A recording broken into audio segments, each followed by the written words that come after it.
My parents think I'm a loser, but I'm actually very successful. I just never told them because they are mooches. Subscribe to the channel and hit the bell to turn on notifications. My father was not the nicest man, always putting me down and pretty much expected me to amount to nothing my whole childhood. I was 25 and discovered an employment recruiter who could get my feet in the door at my local municipal government offices. I never said a word to my parents. That same year, I finished my degree. Fast forward to this month, I was promoted to the second highest position in the department. Still, not a word, and now I'm 29 years old. I just see how they treat my younger sister. She has always been the golden child. She could never do any wrong. She got married to a wealthy family and she does not have to work but chooses to. My father loves that about her. But my dad also constantly borrows money from her and never returns it. She complains to me all the time. My sister and her husband never went on a honeymoon because they gave the savings to my dad for a new roof when he spent the insurance money on my mother's brand new car. For this reason, I have not told my parents what I do for work. I don't boast about how much I make or how I am the only one sitting at the dinner table with a degree when I come over. I just feel like I got the last laugh when they express their overly opinionated thoughts about me. They don't even have a clue. They think I edit books or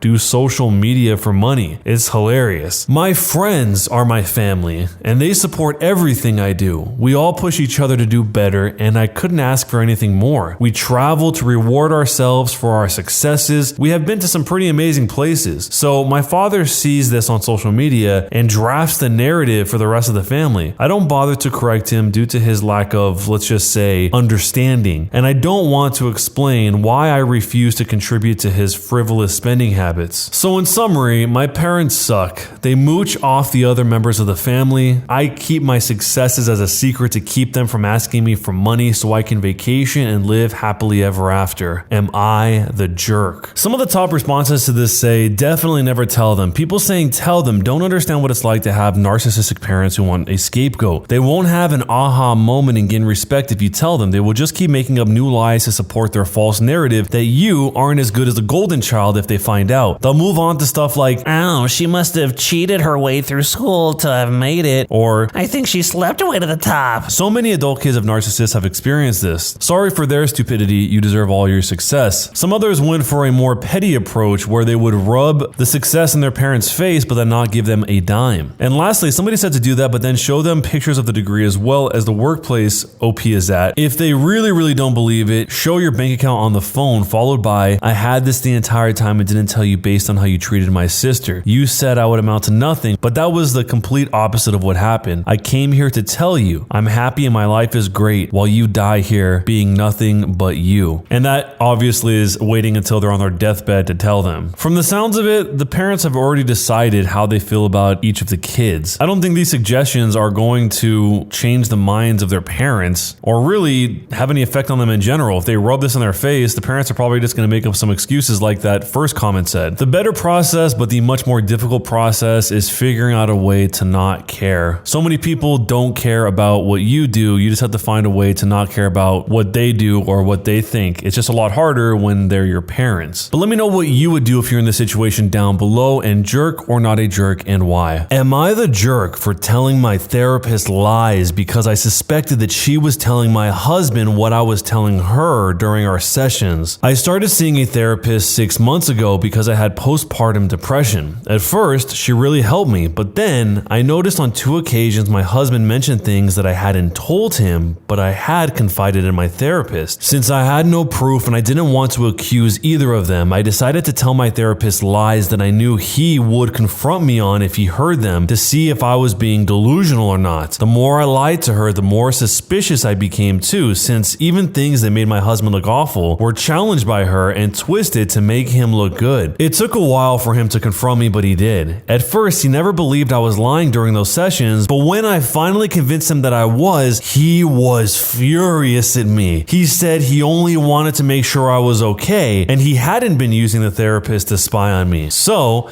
Am I the jerk for telling my therapist lies because I suspected she was telling my husband what I was telling her during our sessions? There's a show that I'm not going to say the name of in case you're watching it right now, where a situation like this unfolds in a similar way, where the husband is paying the therapist to side with him during their therapy sessions, and then he finds out that the wife is also paying the therapist to do the same, but it ends up being some sort of bidding war to who can pay the therapist the most so that they can will their outcome the easiest. And then of course the therapist gets figured out because she's buying sports cars and all that. But in this case, if this is a real therapist and not just some decoy, this has got to be illegal. A lot of people are saying to sue the therapist so that she'll lose her license, but it seems like a hard thing to prove other than just saying he knew things that he didn't know before the therapy session happened. Unless you've documented all of that, that's probably going to be tricky to do. Something I hadn't even considered that a lot of people pointed out is that they suspected cheating between the husband and the therapist. One comment said, otherwise, I don't know any person who would put their career on the line to go to bat for one person. And that's true, especially if they're risking their license and money is not the issue behind all of this. So what do you think is going on here, and jerk or not a jerk, and why? Am I the jerk for demanding my husband pay me back the $1,000 he spent behind my back? My husband, who's 33 years old, and I, 31 years old, used to have a 2-income home, but in 2020 we've lost our home and one of our incomes, his.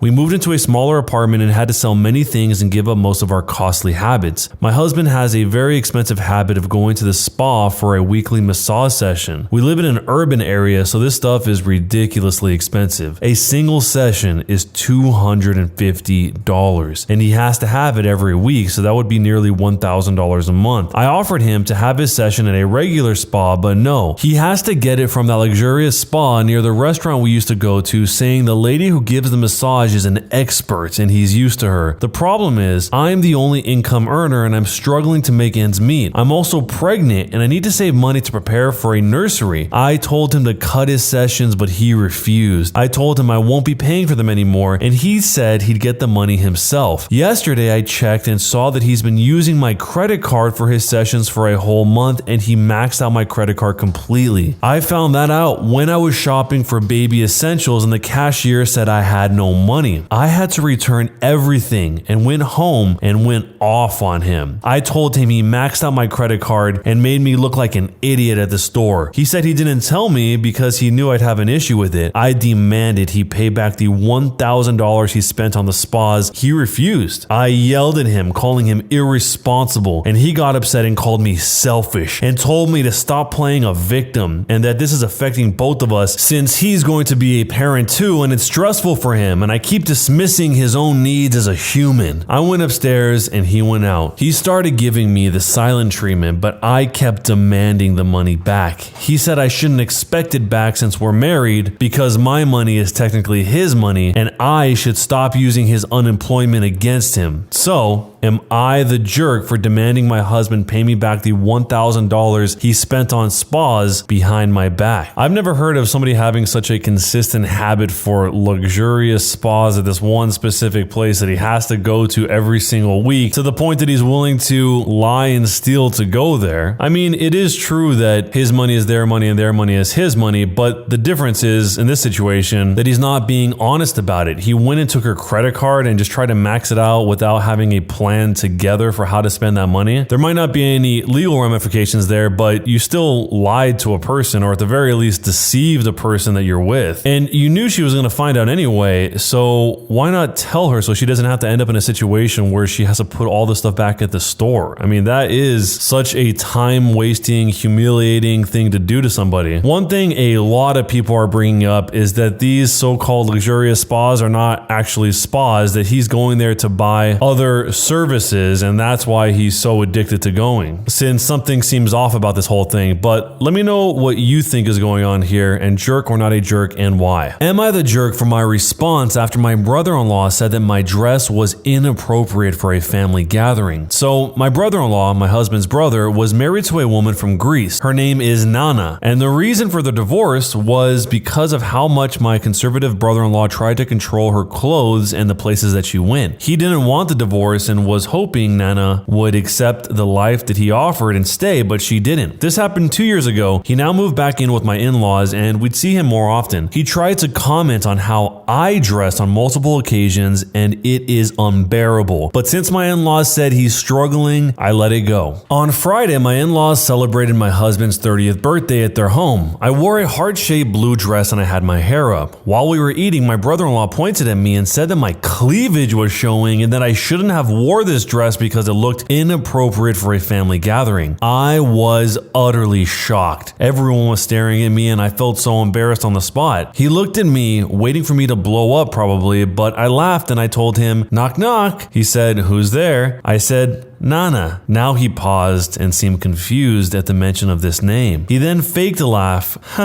and said, "Nana who?" I said, "None of your damn business what I'm wearing, okay?" He got upset and quickly left the table. My sister-in-laws laughed, but my husband and his parents were upset and later said that I was way out of line for bringing up Nana to my brother-in-law, knowing how heartbroken and sad he is because of her. His mom said that I was petty and didn't need to dig at him just to prove a point. My husband thinks that I am in the wrong as well and that I was being deliberately hurtful by bringing up Nana. So, am I the jerk for my response after my brother-in-law said that my dress was inappropriate for a family gathering? Does the brother-in-law have such little self-awareness that he doesn't understand the reason that Nana was driven away was because of comments like this, and that trying it on new people he's not even in a relationship with, isn't going to work out any better? As some people pointed out, he was already trying to police her clothes in a really conservative way, probably beyond the situation with the OP here, so it seemed like a time that would make sense to bring up Nana. And if people think the two are unrelated, either the OP is spinning the facts differently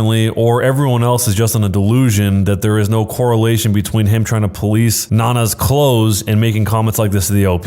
Which of those seems more likely? So in this situation, who do you think was the jerk and why? Let me know down below. Am I the jerk for yelling at my husband's mother for announcing my pregnancy using my husband's Facebook account? I'm a 23-year-old female and I found out that I was pregnant very recently. It was not planned and my husband and I are trying to make a decision regarding going through with the pregnancy. Here's the thing. I told him not to tell anyone, but he ended up telling his mom and he made her swear that she won't tell. He didn't tell her, we aren't sure about it, but just to stay quiet. Well, she begged and begged and begged that she wanted to announce it on our Facebook under the guise of using our permission, but I said absolutely not and lied and said my husband and I wanted to announce it ourselves later if we decided to go through with it. Just a day ago, I found out that she logged into my husband's Facebook and dropped the bomb. She made the announcement and yes, she pretended to be my husband behind our back. I was floored. I called her and she said she figured if she made the announcement using one of our social media accounts, then we won't mind. But it would still look like we made the announcement. But like I stated earlier, we're still trying to make a decision. I lost my temper and yelled at her, which made her cry. I said she overstepped and messed up completely and then I hung up on her. My husband came into the room yelling about my poor treatment towards his mom. I told him his mom violated our privacy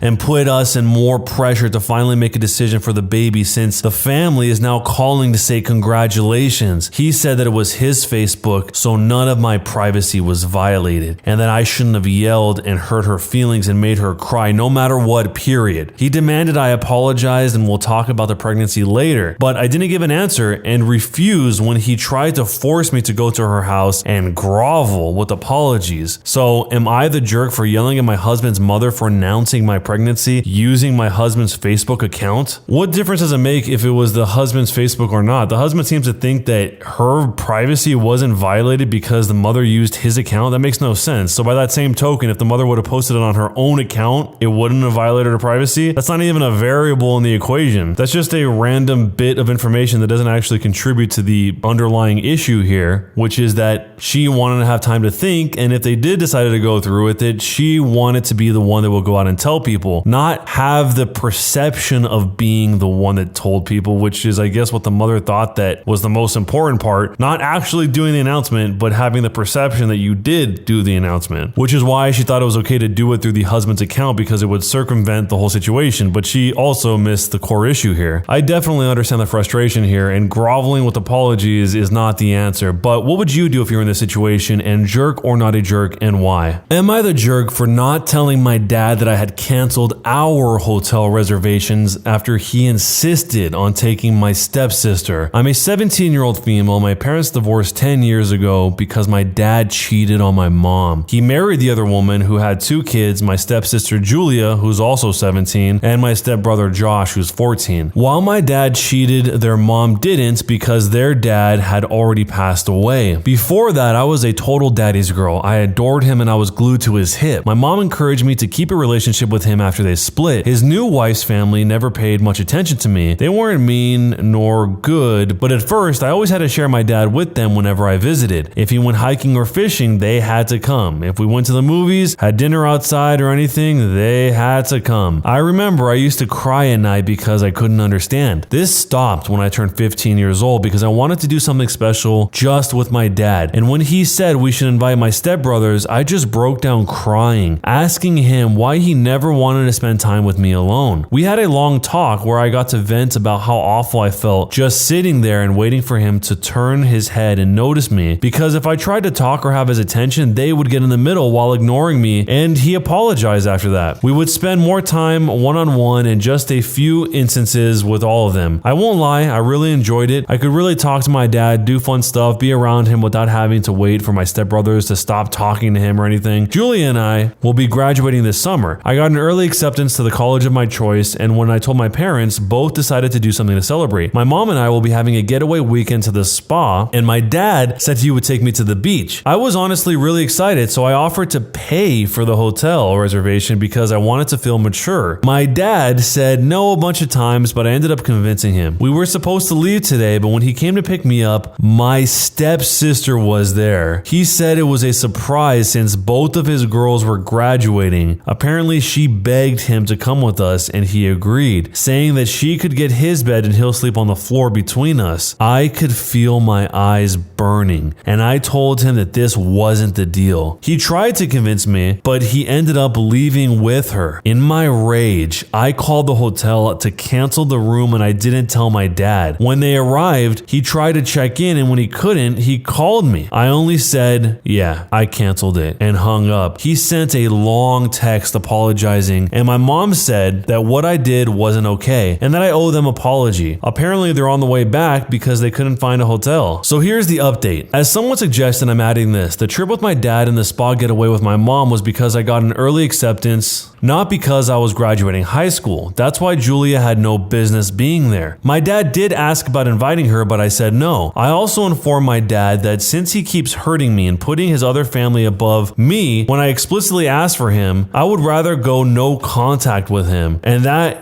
he was currently uninvited to my graduation, that this was the last time. And while I still love him, and it hurts my heart that it has come to this, I can't keep doing it anymore. I asked him to not contact me again, and I blocked him. As for my mom, I explained everything to her. After much crying from both parents, she apologized and hugged me because she didn't know. She's supporting my decision. So, am I the jerk for not telling my dad that I had canceled our hotel reservation after he insisted on taking my stepsister? So the dad did ask if the stepsister could come with them, and she already said no. So with that in mind, why would the dad decide to try and blindside the OP by just bringing her anyway and thinking that, what, he was going to trick her into having her come? These type of situations where one parent has 2 families seem to have a lot of collateral damage, even if the parent isn't trying to have that happen. In this case, the dad can't claim that he was oblivious because it seems like the OP went out of her way to make it abundantly clear what the problem was and what the solution was. And it worked for a while, but that didn't change the fundamental logistics of the whole situation. So inevitably, something like this was bound to happen, unless he wanted to offend the stepsister. It's a tough situation because there's no ambiguity in what the OP wants. Therefore, whatever happens is really just the direct decision of the father. But let me know what you would do in this situation, and jerk or not a jerk, and why. When you subscribe, make sure to hit the bell to turn on notifications. To finish listening to all the stories in this series, use the playlist at the top of the description. And next time you live stream, use the cream of the crop music. Search for Cream of the Stream on Spotify or whatever music platform you use for copyright-free music to use for your stream. It's free. Cream of the Stream. Either way, thanks a lot for listening. I'll see you guys next time.